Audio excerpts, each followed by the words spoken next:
What is going on, everybody? It's Alex coming back at you with another video. And today we're going to be looking at Daniel Jeremiah's mock draft 1.0, giving our thoughts on it. So if you guys are new, you guys like mock drafts, like, comment, subscribe, join the community. Links down in the description for Discord.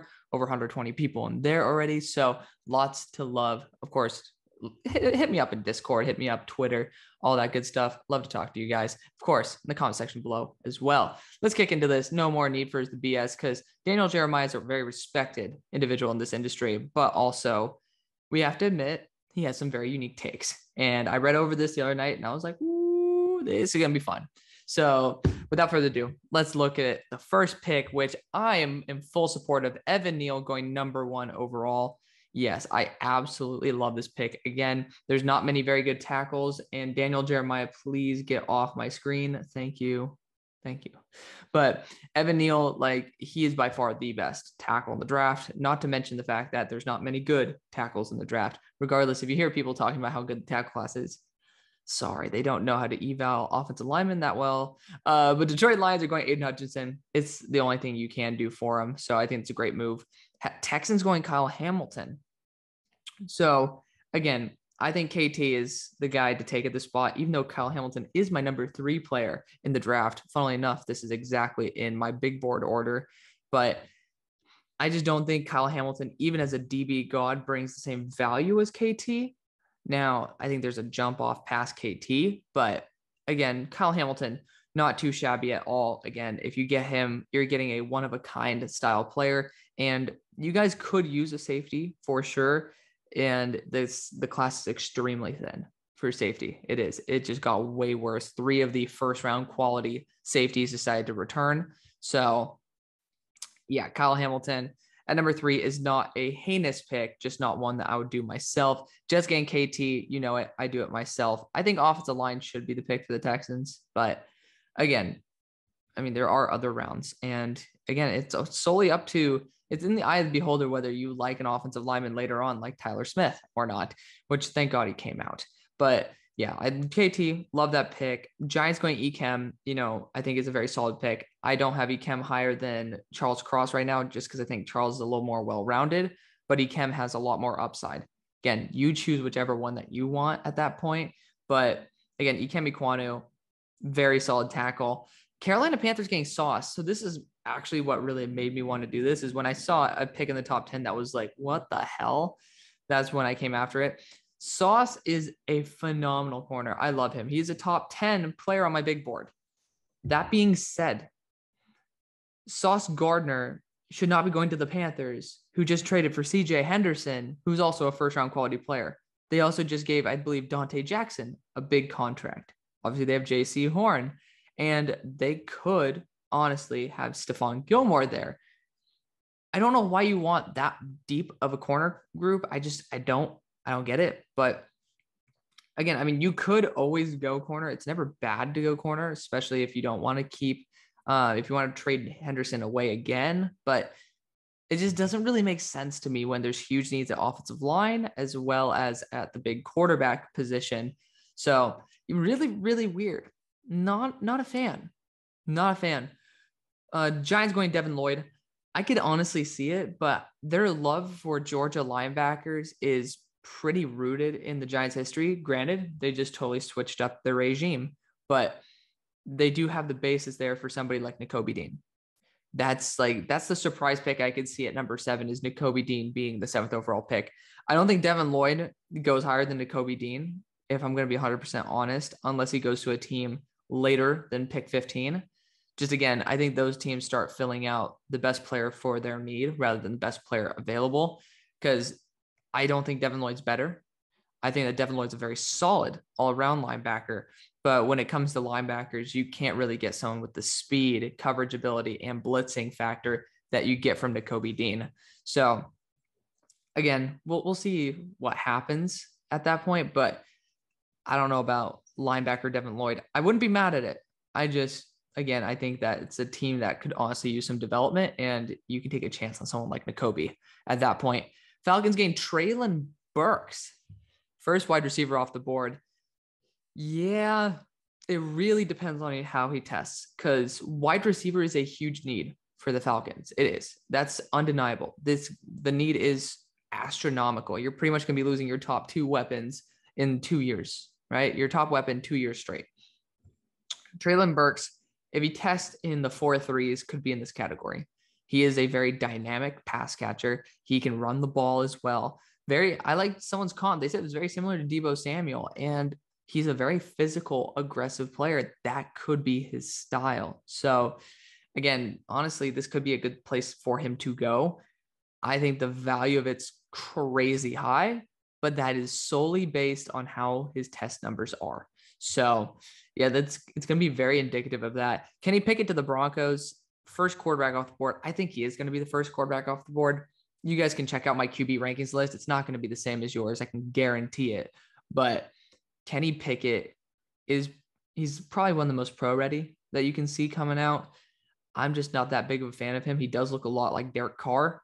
And we've kind of seen how Derek Carr is just not good enough to get over the hump. He's not one of those premier guys, and he can't get over the hump after being at his best, right? He had one really good year, had that horrible leg injury. So it's been unfortunate, but he hasn't been the same since. But Kenny Pickett, it's not a bad pick at all. It's not. I think that going after a QB, gotta love the hair being a bitch, but going after a QB is the right move for the Broncos, especially at this point. I mean, people don't like the class. Some people love the class. Just up to you. Trent McDuffie being the first corner off the board. Again, I have a link down in the description to my website where you can see the one report that I have up there at the moment is Trent McDuffie's. I have him as a late second. Again, that is not factoring in a scheme fit. Again, I said he should probably be a late first in the right scheme.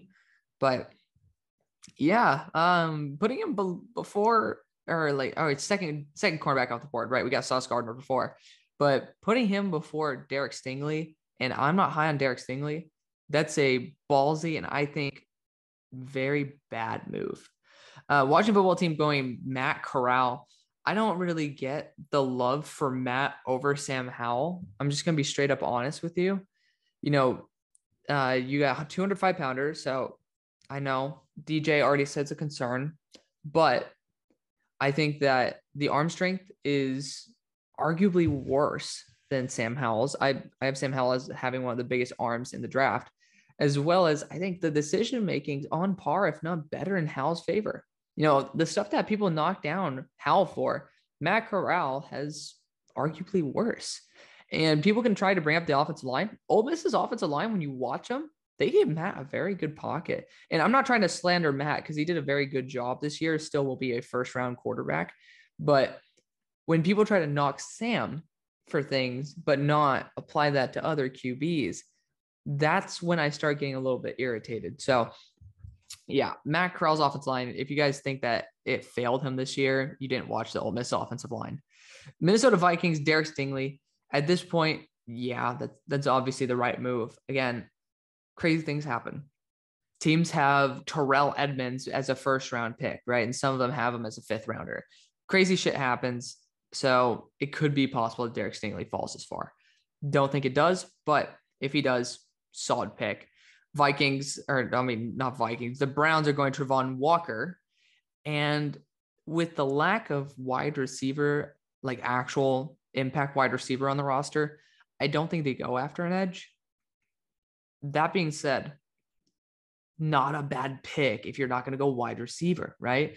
You're going to be losing either Jadeveon or Tack or both for all we know. So getting someone like Travon Walker would be a very good understudy to Myles Garrett. Baltimore Ravens going Trevor Penning. I've always put Trevor Penning to the Ravens. I don't know if I was one of the first, but I love putting him to there. He's not a first rounder to me anymore. He's not. I have him as a late 2 to early 3. Like, he has some insane flashes, but consistency is what matters. People don't let up 25 sacks a game on 50 snaps, right? A bad game is 6, maybe 7 sacks in a game, right? And that's going to be still maybe like 10, if not less than 10% of the offensive snaps is just that. So Trevor Penning has some crazy good reps, but he has some pretty scary ones as well.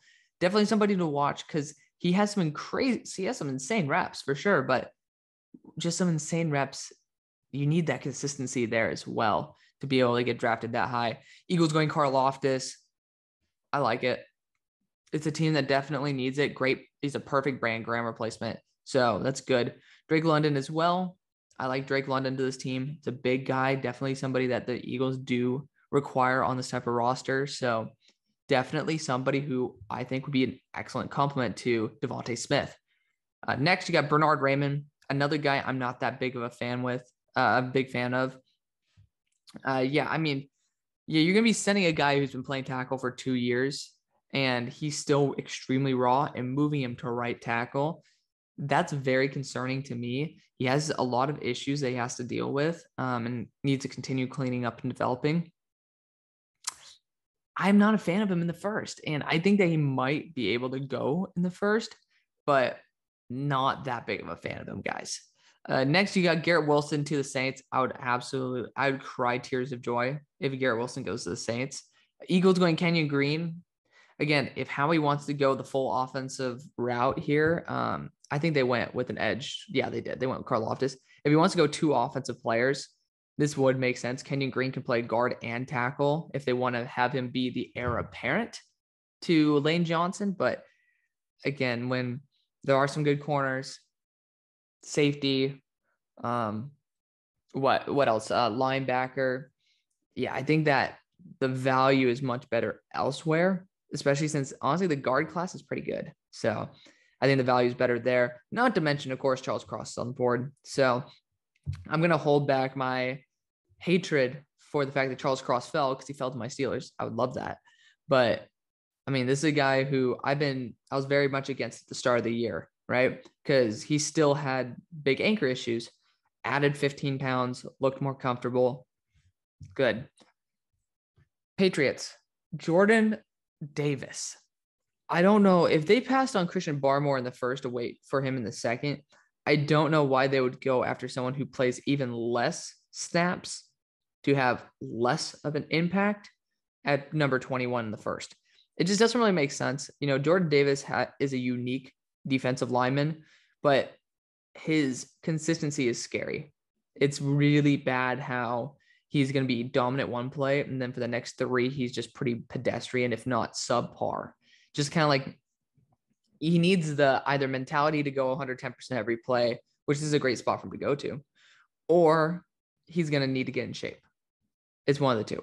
Olave to the Raiders, I think that it's a good spot because they desperately need one. And again, the depth is not good past day 1 / early day 2. People will say this wide receiver class is like saying that it's really deep. They're not being honest.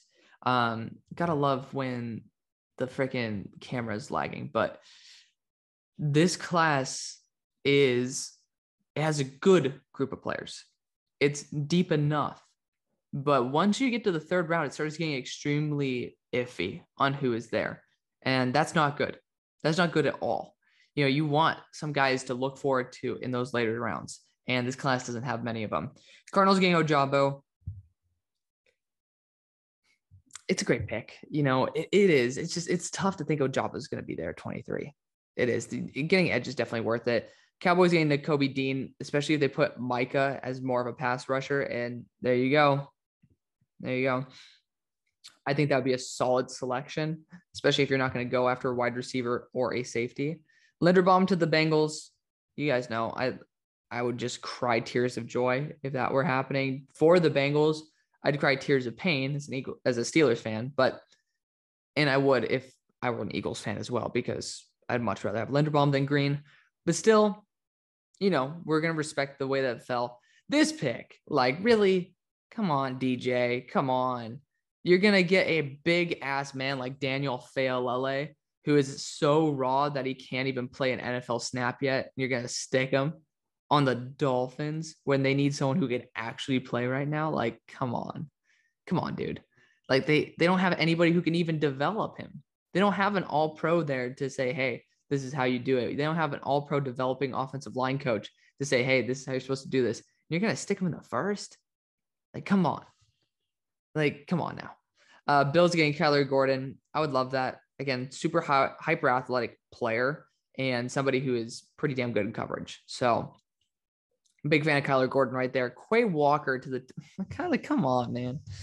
Like that just doesn't make much sense at all. I know linebacker could be something you guys target, but one, looking at draft philosophy, they don't draft linebackers till the 3rd plus, right? You got Monty Rice in there.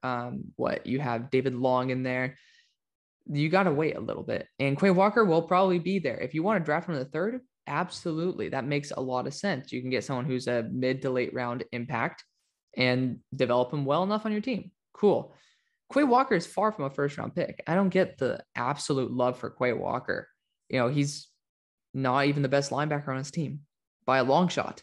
So next you got Malik Willis to the Lions. It's a good spot for him to develop, but I don't see him being the right fit behind Jared Goff. And this is not something the organization would do. And if I'm not mistaken, Sam Howell's still on the board, who would be a perfect understudy to Jared Goff. Chiefs getting Jameson Williams, I'd cry. Like, do they need any more speed? I feel bad for Patrick Mahomes' shoulder to have to throw it that deep every time, but you do you, boo. Buccaneers getting Jahan Dotson, a dude who has some elite intangibles, especially with his ability to get good body positioning. That's going to be a big plus in the NFL. And then Devontae Wyatt, another D tackle out of Georgia.